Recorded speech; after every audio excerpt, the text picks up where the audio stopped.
Hi, and welcome to CMPB's Speakers to Schools programme. My name's Rachel, and today I'm going to be chatting to Diane Highet. Now, Diane is the Town Centres Manager for Rushmoor Borough Council, so she's going to tell us what that actually means and what she does and how she got to that position. So, morning, Diane. Good morning, Rachel. Thank you for having me. Thank you so much for joining us today. So, Diane, I'm quite excited to find out, what does the Town Centres Manager do?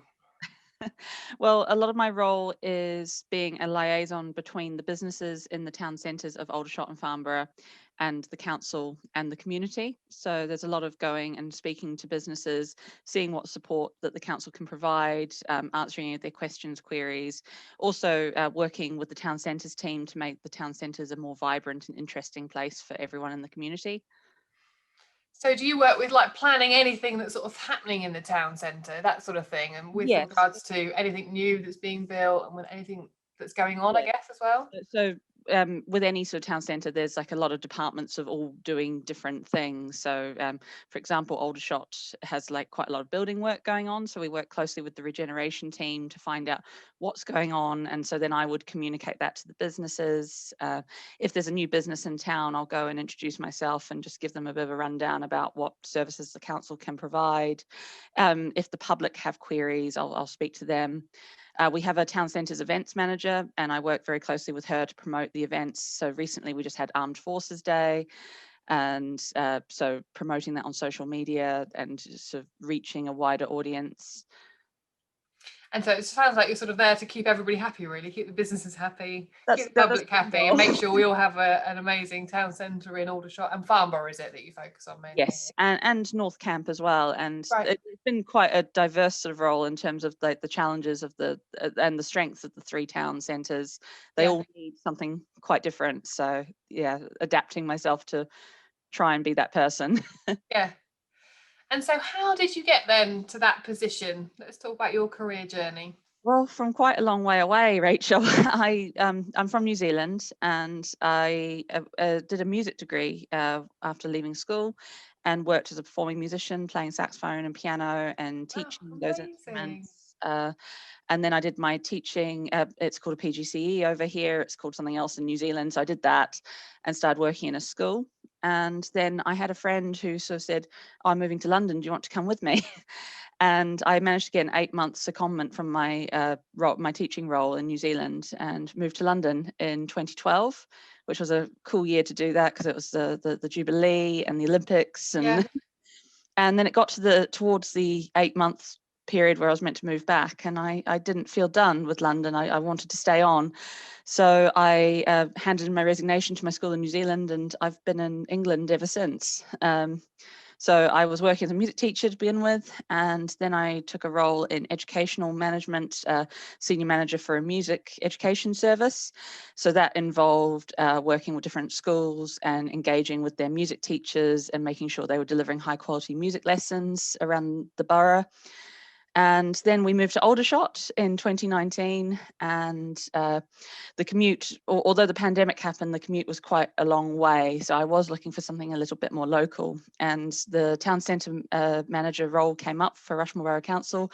And although I didn't have the exact skill set, I had a lot of transferable skills. And that's so I went for it and started in November during the pandemic. So yeah. Oh, wow, what a journey. And let's just go back to then you performed as well. So you did your music degree and you play what, the saxophone and the piano. Yes, so And you, saxophone major and piano minor. right, okay. And so you then performed a lot, did you, in New Zealand? A lot of function bands. We played a lot of different events. I was also involved in the theatre, so being in the pit orchestra and playing in various different shows. And Wow.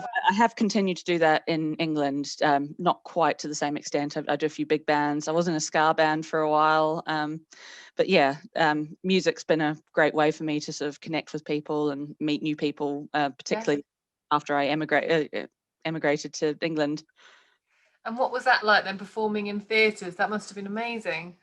Yeah, you build up a really close camaraderie with the other orchestra members, and even with the actors. Like, you're sort of working on this really big thing, and it's such a huge part of your life for those weeks of rehearsal and performance. And then, yeah, it's a great experience. And then, so that was from a music degree. That's what got you into doing that and playing sort of professionally in theatres or what have you. And then, what a big decision to then make to come over here. But it was, I suppose, it wasn't a massive. It was a travelling decision, wasn't it? It wasn't a. It was, yeah. I hadn't really travelled a lot. I'd done a little bit to New Zealand, around New Zealand and Australia, but yeah. So it's quite a common thing for sort of New Zealanders to fly over and do 2 years in London and Yeah. travel around Europe. And because I had a friend that wanted to go, it seemed like a fun idea. Great experience, and here you are still. Yes. And what were the? I mean, it must have been quite different education, the schools and things. Were there quite a bit of difference? You went from a teacher in New Zealand, is that right? You were a teacher in New Yes. Zealand, Yeah. and then came into the UK and did the same sort of role Yeah, after a bit so of a I period started break. off as a supply teacher. So I did 6 months of supply, and then managed to get a permanent role in a school. So that 6 months of supply was a great sort of education and sort of learning how the education system worked over here. There are similarities, but there are a few differences as well. So going to a different school each day, you'd sort of try and get used to that culture, and sort of being a supply teacher can be a bit challenging.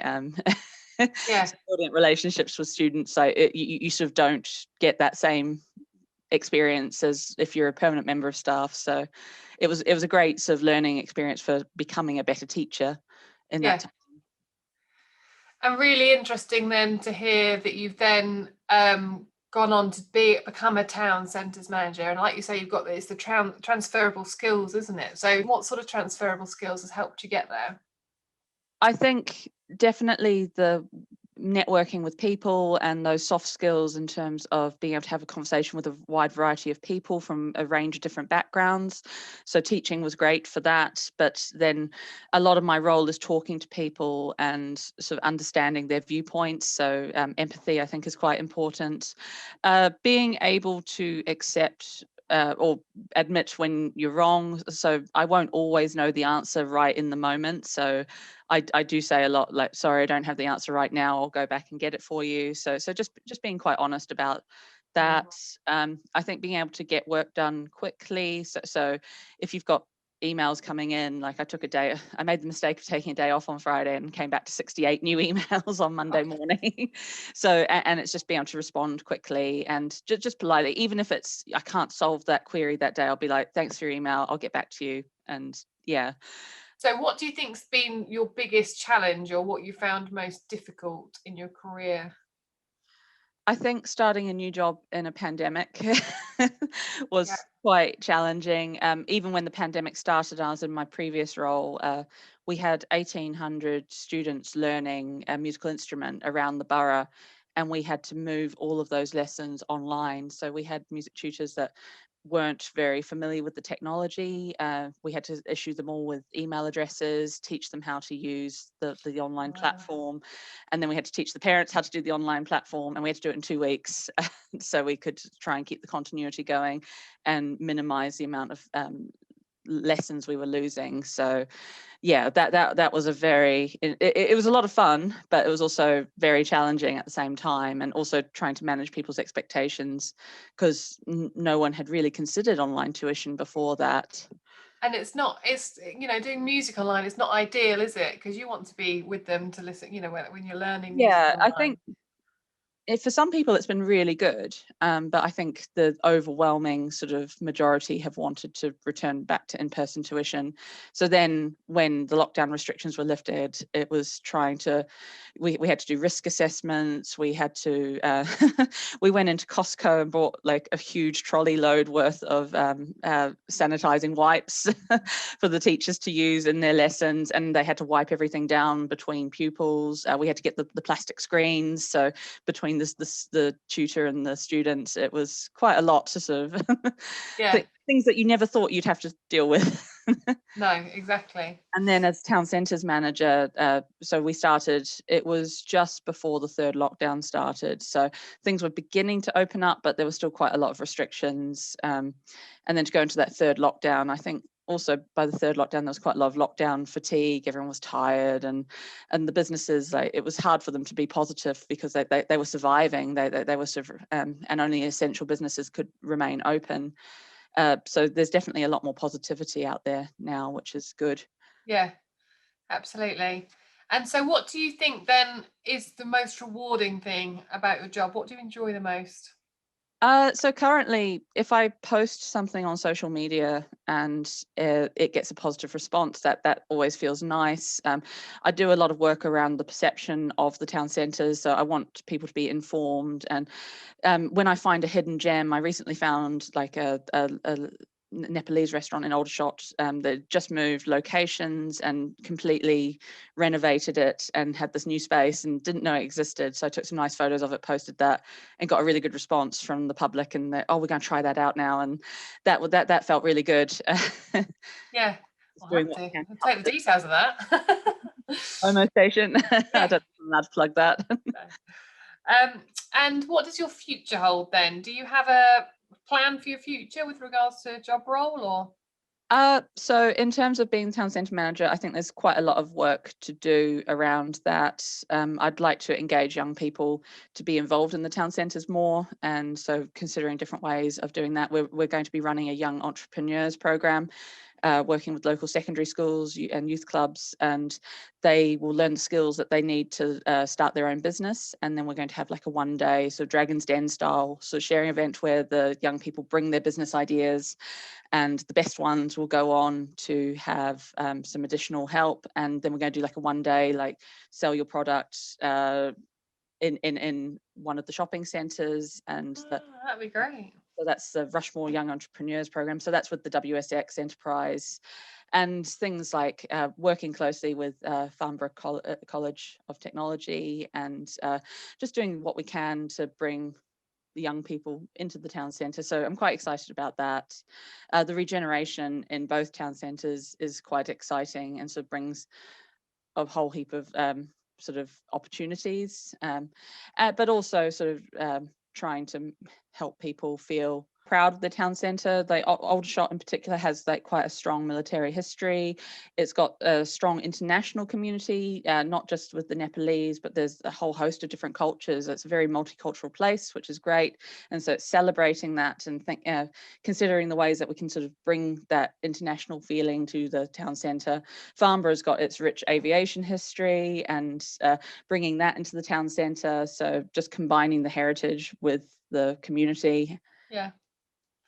Amazing projects, exciting projects as well. And what advice then do you think you can give to students that are just sort of about to make their career choices or go out into the working world? I think be brave, take on opportunities that you wouldn't otherwise consider. So if there's something that doesn't have your exact skill set, give it a go anyway if it seems interesting. I think do what you're passionate, but also look at all the different options. So when I did my music degree, I obviously wanted to be a performer, but there were like there's different avenues with music. Like, I've been quite lucky to use both my degrees in my career, both the music degree and the educational postgraduate diploma, working as a music teacher initially, but then moving into the music education hub. So the job didn't exist in New Zealand, so I didn't even know it was something I could go into until I got over here. And even then, when I saw the job, it was sort of like, oh, I don't know if I can do that, but just giving it a go. And yeah, I think talking to people is really important as well. So like the importance of networking, and you never know what you're going to learn from somebody. So I think always be prepared to listen and hear people's stories. That's fantastic. Thank you. Some really, really great bits of advice there and absolutely valid. Thank you so much. And thank you so much for your time today. Thank you for having me, Rachel. I really enjoyed it. Thank you.